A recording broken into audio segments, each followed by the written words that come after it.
This episode sponsored by Lake Monster Details, producing the Don's Light and Magic Legacy line of parts, offering upgrade parts and decals for accuracy, special effects, and lighting.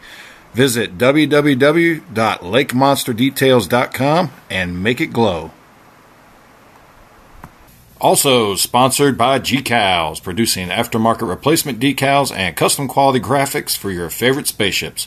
Visit www.gcals.company.site and add some personalization to your sci-fi models today.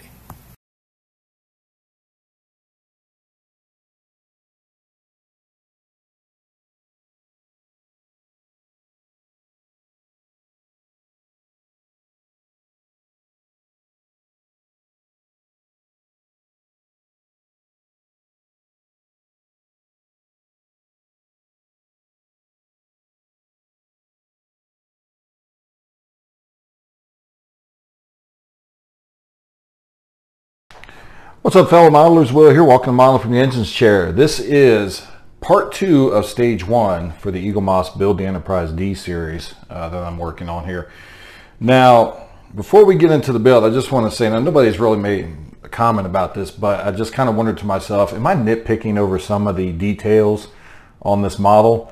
So I went and pulled out my 1/1400 scale Enterprise D, which is put out by Round 2, and I just pulled it out and just looked at, you know, the saucer details, that the area that I'm working on in stage 1, and just comparing it.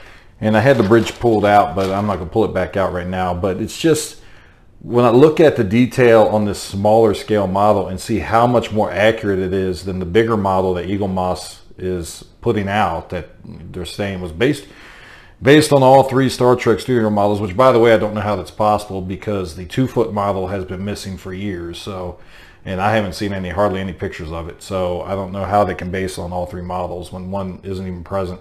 The 4-foot model is, I believe, still owned by Paramount. It was lost for a while. They recovered it. The 6-foot model is now in private collection, which is what I saw out in California at the Skirball Center. And but anyway, the level of accuracy is possible because Round 2 has shown that they can do that. They can put that level of detail into it and they can get it accurate.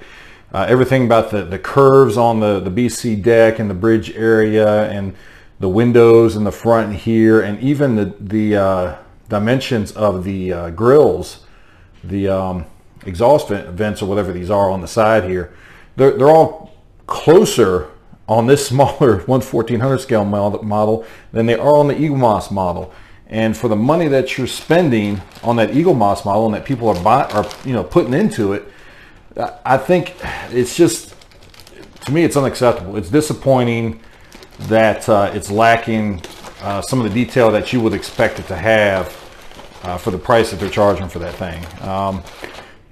I'm too deep into it at this point to stop. I mean, I'm already just about halfway into the parts I need to finish the build. So I'm going to continue this build. I'm going to finish it, even if it takes me the next 5 years at this rate.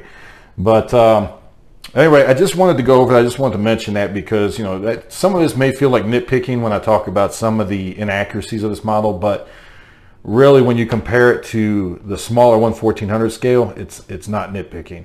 It's a lot of money that people are spending to build that model, and they deserve to have better accuracy than what Eaglemoss is presenting on it. So, at any rate, I'm going to step down off my speech block here, and I'm going to get into the build, and we're going to finish up this stage 1. So, give me a minute. We'll put you on the bench. We'll get to work.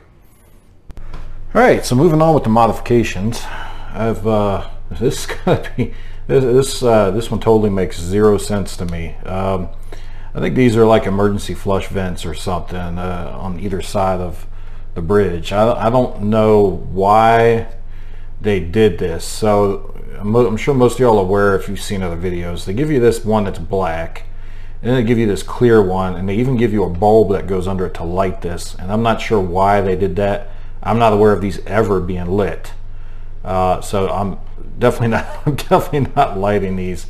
So what I'm going to go do is I'm going to go prime these and light block this clear one.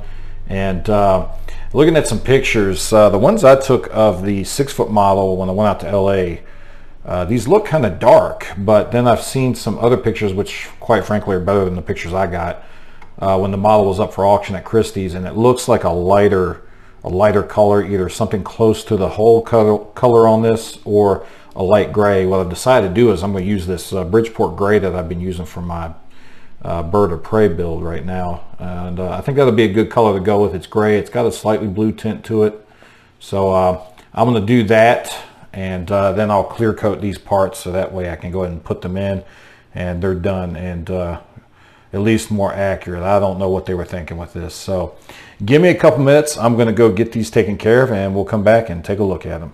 All right, everybody, so to catch up on what I've done here, I've filled in all these windows with the clear UV resin. Now, this one here didn't turn out quite as well as I was hoping. I thought I did pretty good with it, but I put a matte clear coat, and again, I'm using this Duplicolor matte clear coat on it, and it doesn't do the best job because some of this, for some reason, just doesn't settle very well on some of these parts. But a couple coats, it seems to clear right up, so I'm not too worried about that. But I put a clear coat on it, a matte clear coat, to kind of even everything out, because these windows, when you put the UV resin in, they tend to be shiny, a little shinier than what I like. So I put a clear coat on to kind of draw those down and blend everything else in, just to catch up on what I've done. So these, I think these are exhaust vents or something, but these vents over here, and I'll put a picture up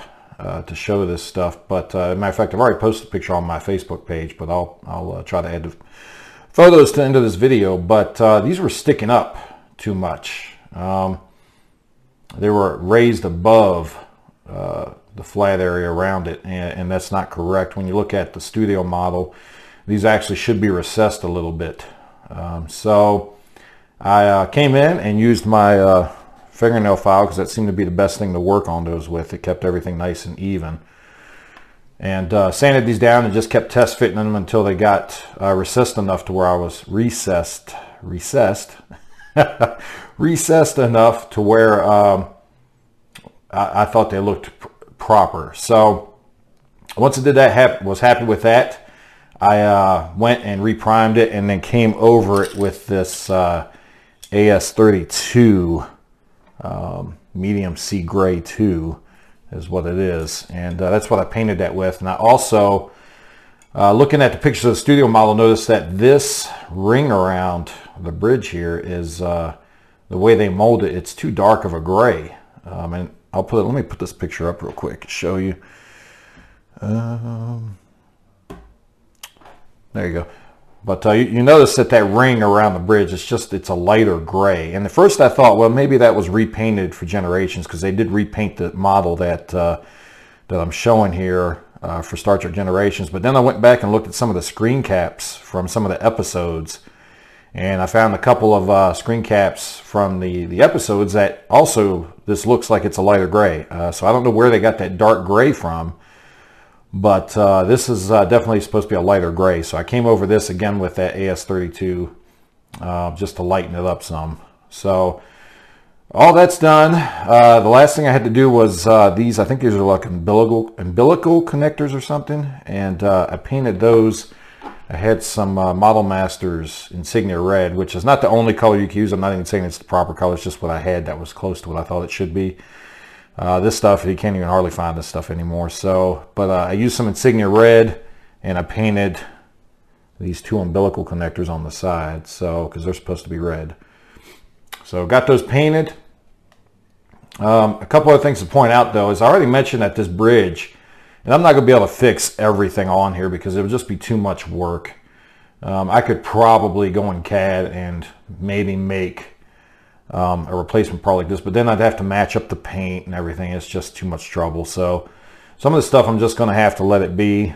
But this bridge definitely sits way back. Again, I'll show you this picture, and I think it's kind of from, I don't know if I get the angle right, but it's kind of from this angle, and you can see that the the bridge sits way further back on this than what it should be further forward. The front of the bridge should be about right here. And also in that picture, you'll notice that these vents are way out of proportion to what they're supposed to be. They're way too wide and way too tall instead of being thin and wide or long, however you want to look at it. But either way, they're out of proportion. And also you'll notice the windows at the front here, between the top two and the bottom two, there should be a bigger gap here. They've got these things on the Eaglemoss model just kind of all together. And when you look at the studio model windows, there should be a wider divide here between the top two and the bottom two windows. And yeah, so a couple inaccuracies so far that we're just going to have to live with. The downside is, you know, you're going to end up with something that resembles the Enterprise D. It's not an exact or very, it's not even really a very good duplicate so far what I've seen of the studio model, because these slopes here are also way too steep. When you look at the studio model, this should be more gradual. But it is what it is. You're going to end up with kind of a model that resembles Enterprise D, but there's a lot of parts and details on it that are incorrect. But the good news is it's going to be a huge model, and it is going to be the Enterprise D, so any way you look at it. But at any rate, this is pretty much done, stage one. So I'm going to set this aside. Now, I did kind of go out of order working on these. Now, I've been working on or trying to figure out a good way to do these resin windows. Now on this one here, I really didn't notice it until I put the clear coat on it, and then it really made these air bubbles stand out. But I have a lot of air bubbles on these windows, and I may have to come back. Fortunately, I did these pretty thin, so I should be able to just break these out because this is a die cast piece. It's not plastic. I should be able to break these resin windows back out and redo them, because I think I've come up with a system that I will not say that I have found a surefire way to 100% eliminate all air bubbles. I think if you get into doing the resin windows and you have the expectation that you're going to eliminate all air bubbles, I think you're going to be disappointed. But I think I have a way that kind of eliminate or greatly reduces the amount of air bubbles. Now this is one of the panels from I think stage 5 that I've done the resin windows on. Now let's see if I can focus this a little bit better. There we go. I think it's as good as it's going to get. Let's see. All right, so you can see those windows. They're nice and flush.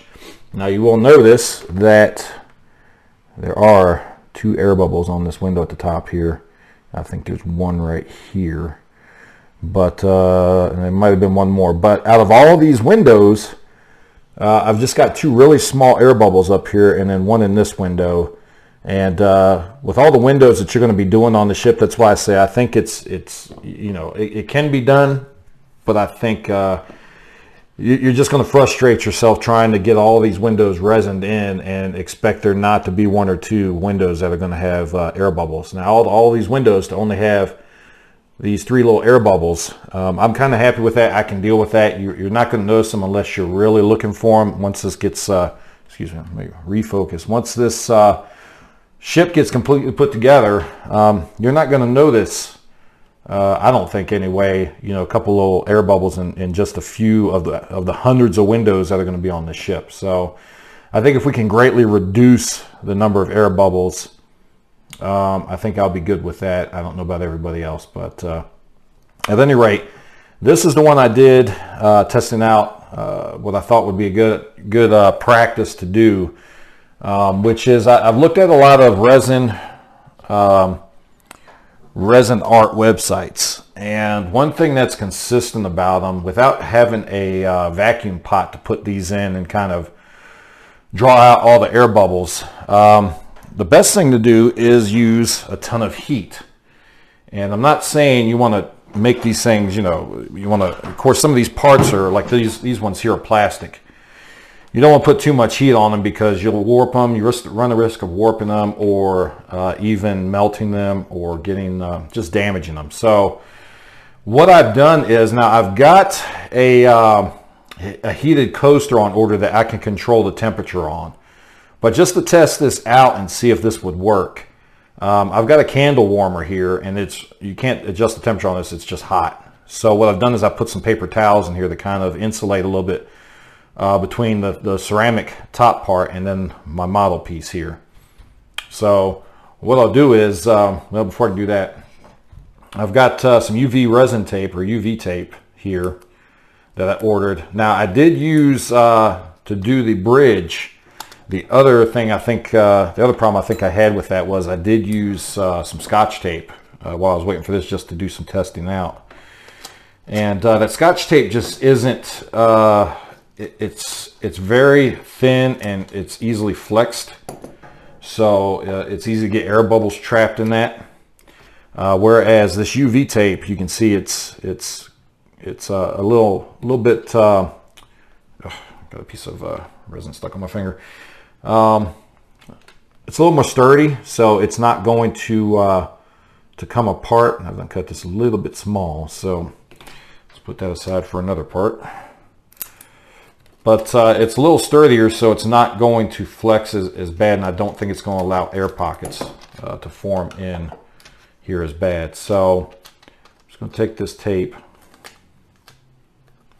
and cover that part, and just really rub it down good to make sure that we don't have any air pockets in there. Now I've been trimming these and keeping the little trim pieces because I want to get as much use out of this UV tape as possible. You don't get a whole lot of it for the price you pay, so I do want to be able to reuse as much of this as I can. So I'm just kind of sticking it over here to the side for now. All right, so we've got the UV tape on here, and what we do now is I'm just going to set it on top of this paper towel, and there's going to be heat coming to it. It's not going to be too much heat because with this paper towel in place, you know, I can hold my hand on there. It's warm, but it's not incredibly hot, whereas when I didn't have the paper towels on here, it was way too hot. Again, like I said, I've got one on order where I can control the temperature, a heated coaster where I can control the temperature, so I don't have to worry about doing this. I can just lay it straight on the coaster. But I'm gonna let that sit there and let that heat up while I do my resin. Now this resin, I've been using this Decorum resin that I got off Amazon. And it works pretty well, but I decided to try another one just to see if I get any better results. This one here is a Miracle Coup UV resin. It's from China, so they just toss a bunch of these different names on these things, but I'll put the link below. The only reason I got this one is because it's supposed to be self-degassing. So basically, once you put it in a mold or anything, or in this case in our windows, you let it sit, and the air bubbles should rise out of it, and you shouldn't get as bad of a problem with air bubbles in it. So I figured I'd give this a try. I don't know that the other one was self-degassing or not. It doesn't really advertise it as self-degassing, but this one did, so I figured I'd give it a try. So, all right, I got a little bit of UV resin in there. Yeah, I got a lot of windows. I'm probably gonna need a little bit more. And what I'm going to do is I'm going to heat this resin up. The reason why I'm going to do that is because it's kind of like oil. When it gets hot, the viscosity, it gets thinner. So same thing with the UV resin. Once you heat it up, it tends to thin out a little bit, and it gets into these windows and the crevices a little bit better than if you just put it straight in there. So the only downside to that is after you've heated this resin a couple times, so I try to only put in here what I'm going to use. Once you heat it a couple times, you're going to end up getting the sludge at the bottom. And you can see these are sludge pieces I pulled out the bottom after they've dried a bit. And so you're going to get a little bit of sludge, so you're going to have to clear the cup out every once in a while. But at any rate, I've got my hair dryer here, so it's going to be a little bit noisy. I apologize.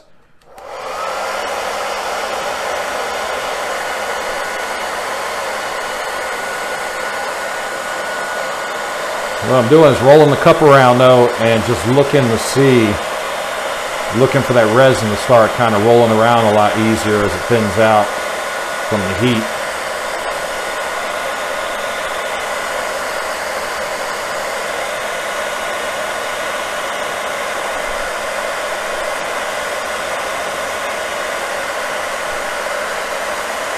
All right, I think that's good. All right, so we've got our resin and it's thinned out a bit. So I'm going to take it and I'm going to start putting it into the windows. Your goal with these is not necessarily to fill the windows up, but to get a decent enough amount in there that it covers the entire bottom. Two reasons I say that. One is that if you do it thinner, there's less of this resin for air bubbles to form in. The other reason is if after I've cured this I see air bubbles, if I keep it thin, it makes it a lot easier to take my where's it at? I must have put it up, but to take my punch that I have, or anything else that you can punch these windows, and just punch the window back out and then redo it. So if you keep this resin thin in here instead of trying to fill these windows up all the way, that'll really help. Plus, if you keep it thin, like I said, it helps reduce the amount of air bubbles because you've got this heated up and I've got this sitting on kind of a heated pad. So it kind of helps keep this stuff thin and let it kind of flow into all the corners and any lips that might be in there around the edges of the window itself. So just going to drop some of this in each window, and if I see an air bubble, I'll try to get it out while I'm sitting here. See a couple of air bubbles right there. But I try to drop it in one end and kind of push it to the other. It seems to kind of help reduce the amount of air bubbles you get in there too. If you just kind of drop it and plop a whole bunch of resin into there, you tend to trap more air. So I don't know if you can make it out, but what I'll tend to do is drop it in one end and just kind of push it to the other end. And that helps reduce the amount of air that we're getting trapped in there. And when this is done, doing it that way, for the most part, there should only be a couple of windows that I've actually got to go in and remove air bubbles from. But what I will do is I will let this sit on this heating pad for a couple minutes. Now you don't want to leave it sit on there too long because you got to remember you've got that UV tape on here, and if you leave it on there too long, the UV tape will start to lose its adhesion, and the next thing you know, you've got resin leaking out all over the surface of this piece because you left it on there too long and you let the adhesive on the UV tape itself heat up and lose adhesion. So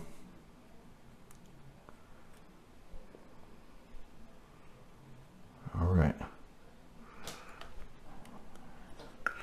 So we've got all of our windows covered. I don't know what I do with my paper towel, but I'll grab my pointer. Let's see, what the heck did I do with my pointer? Oh, there it is, sitting right in front of me. All right, so already I can see a couple little air bubbles. That one didn't get enough resin in it. Oh, stupid me, I had my pointer in my hand the whole time. So what I'm going to do is I'm going to use this hair dryer again to heat up the top. So I've got heat coming from the bottom and the top. And I'm not a science person. I don't know. But I'm assuming that because hot air or air tends to rise when it's heated, that's why this works. But I'm going to heat this up and it should make the air bubbles come to the top. So that way it's easier. If they don't break on their own, it's going to be easier for me to remove them. So let's heat this up a little bit.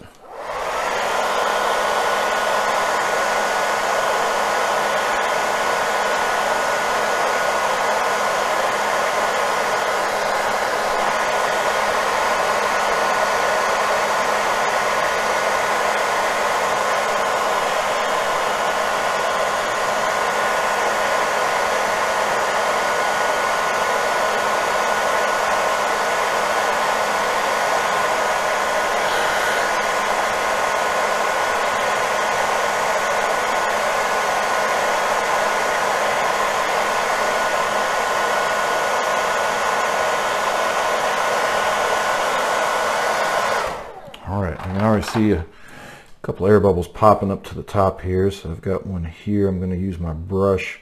I did try using a toothpick the first time I did this, when I did it on the other part, and the brush just seems to do a better job of catching the air bubbles and pulling them out. So let's see. The other thing you can do here too is pull this piece out. Just be careful not to remove the tape, and hold it up to a light source so you can see any remaining air bubbles that might be trapped in there. I see one right here. Remove that out. Another one right here.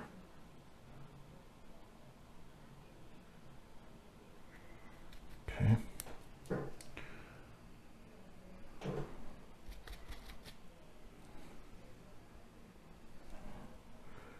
Air bubble here.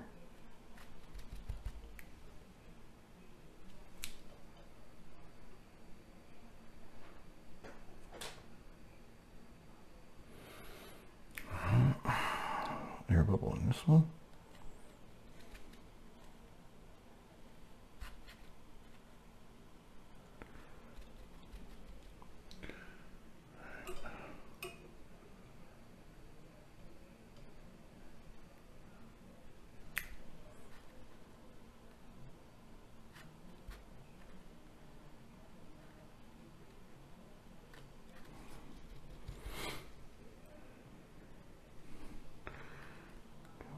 Here.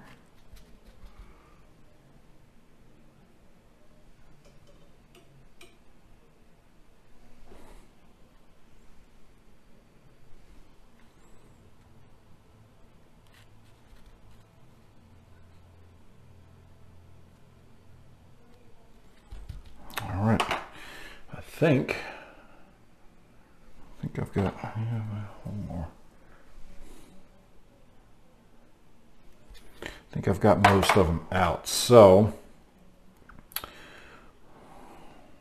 I'll do here is I'm going to start curing it. I've got my UV flashlight, and I had read that it's best to do it from the bottom first, because that way when this stuff heats up, if it generates any additional bubbles, you get any shrinkage, it tends to come up some instead of creating air pockets at the front of the windows here.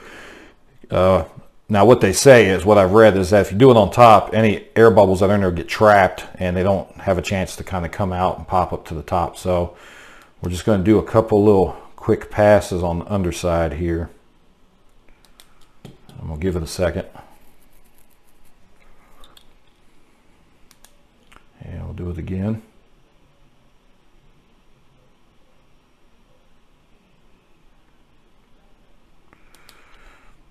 And let it sit for a couple seconds.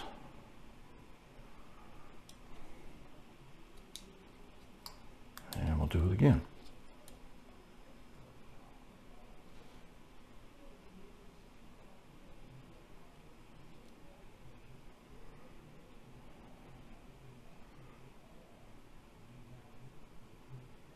All right, and I'm going to do the top.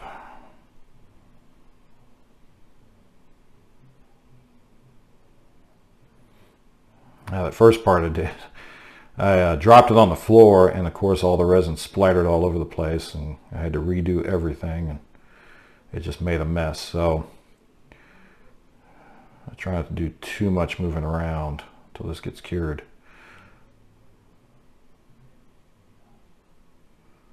All right, so what I'm gonna do now is since I've got my UV curing station that I use for my Anycubic Mono 4K printer, 3D printer, I'm going to stick this in that and let this cure a little bit more, and then we'll come back and we'll pull the tape off and we'll see how this turned out. So give me a minute, we'll be back. All right, so I let this thing sit in my curing station for about 2 minutes, and the only reason I did that was kind of speed this up so I could get this episode filmed. I don't want to be, a couple days filming it. So but you can use just a UV light. You can let it sit in sunlight for a little bit. You just want to make sure that this is cured nice and good, because if you don't, when you go to pull this tape off, you'll see on this one, my first one, when I all that UV resin. I dropped it and UV resin splattered, and these windows didn't quite in my my rush. Let me see if I can focus this. I pulled this tape off and you can see the windows pulled out with it. So and that's because they're not cured all the way. They're still kind of rubbery. But make sure these are cured all the way before you try to remove that tape. Otherwise you might pull all the windows out with it. So and if you didn't get enough resin in each of these, it may still pull out anyway. So let's take this tape off and see where we're at.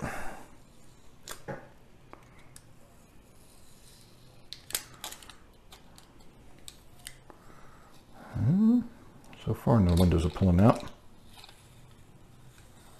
But you see this UV tape sticks on here real good, and it makes a real nice seal around the windows so you don't get any leakage. Because I will say that too, though, that the other issue, I did get a little bit of leakage right here, but that's okay because when I spray this with the clear coat, you won't be able to tell that.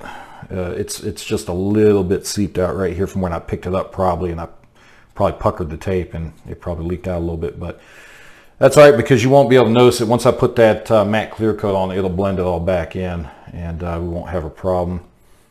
Get a little bit down here, I can pluck off, but let's see. Yeah, we got a couple small air bubbles on here, but you see how shiny and glossy those windows are without the matte clear coat on it. But they're all there. They're all filled in. I'll see if I can focus a little bit better.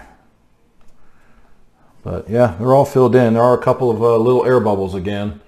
But again, nothing that's really going to be detrimental to making this model look bad.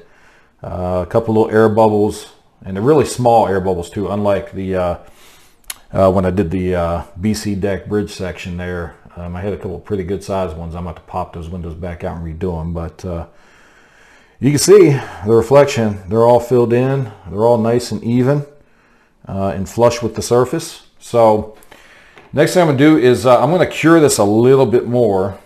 Matter of fact, I'm not going to worry about putting it in the station. I can just cure it a little bit with my flashlight while we're sitting here. But once I take that UV tape off, I like to hit the front of these again one more time before I do anything else to this. But again, I spray this with the matte clear coat because these windows, like I showed you, you can see they're just too shiny. They reflect light too much, and they shouldn't be that reflective if you're trying to stay in scale with something. So what I'll do next is let me grab the booklet real quick out of my box here because I am still, that's the poster, not that one. Oh, there it is. I am still going by the book. Let's move this out the way. As far as blacking these windows out. So let's look in here and see. I think it's this. Nope, that's that. That's the one I already did. So that's this one. All right. And I think I need to focus. Refocus, don't I? All right. So you can see, flip this over. This matches this part here with the windows and the two escape pods we got to put in yet. What I'm doing is I'm taking, to black out these windows, I'm taking my matte tulip here, and what I'll do is I will look at which windows we're supposed to get black windows. So we got one here, and then two lit windows, and then one dark window. So I will take my matte tulip and just fill in the cavity behind these windows to black them out.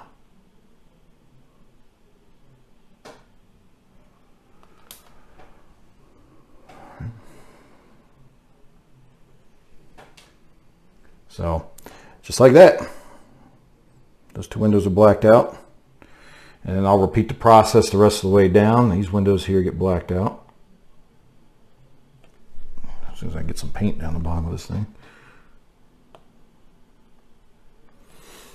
I think I got a clog maybe. There we go, that one. one.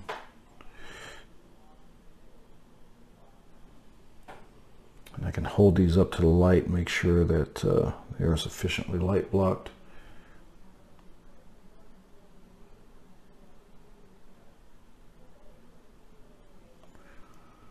All right, those look good. And then we've got these two on the end here. Oop. I think I just got the clog out because I just got a whole bunch of paint coming out now. I have to move this around some. Let's see, all these get blacked out.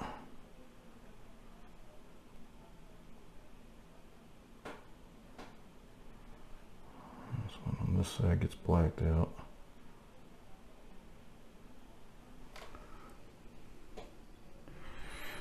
And then we've got this one here.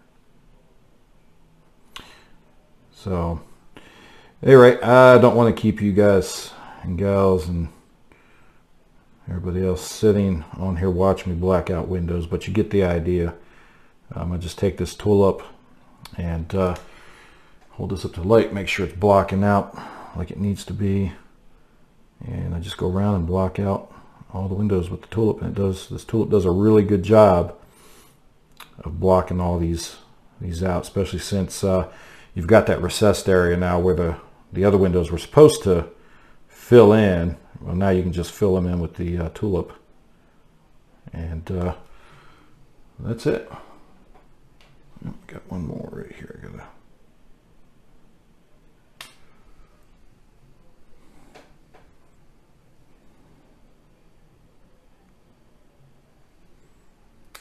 All right, I think that's it. They're all blacked out. And that is just about it. So you got all your blacked out windows. Let me focus this. And you'll see that you still got some windows and they're very transparent.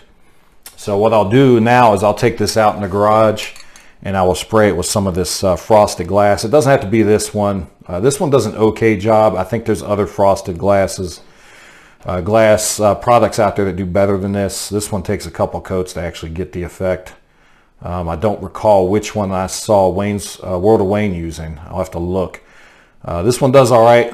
It doesn't seem to do as good as the one that he had though, so I might look back and see what he was using. But it takes a couple coats of this to really get this to frost these windows over. So I'm going to spray this, and then I'm going to put the clear coat on the front to take down the glare on these windows. And we'll come back and take a look at the finished results, so stay tuned. All right, so I've got that part done, and see if I can bring my focus up again here a little bit. And you can see how it turned out. Put that matte clear coat on here. I know it's when light's kind of washing it out, but you can see it's not as, the windows aren't any more reflective really than the hull now, because they kind of match up with that matte clear coat. So I think it looks good like that, and you can see the frosting on the inside of the windows. So when I backlight those, they should look pretty good. So that looks pretty good. So guys, just want to say that's pretty much it for this episode. I think we're running over 30 minutes already anyway, even though it doesn't feel like I've done that much. But this pretty much wraps up stage 1, and I'll be starting on stage 2. Plus we touched on a little bit of stage 5 here because I wanted to go over what I had found so far as a good method of using the resin and getting it to settle down in these without too many air bubbles. Not completely eliminating them, but it did get rid of them for the most part. So guys, I appreciate it. Appreciate you for watching these videos and giving me some feedback and tuning in, and I appreciate the support. And I'll come back with hopefully next weekend. I've been in touch with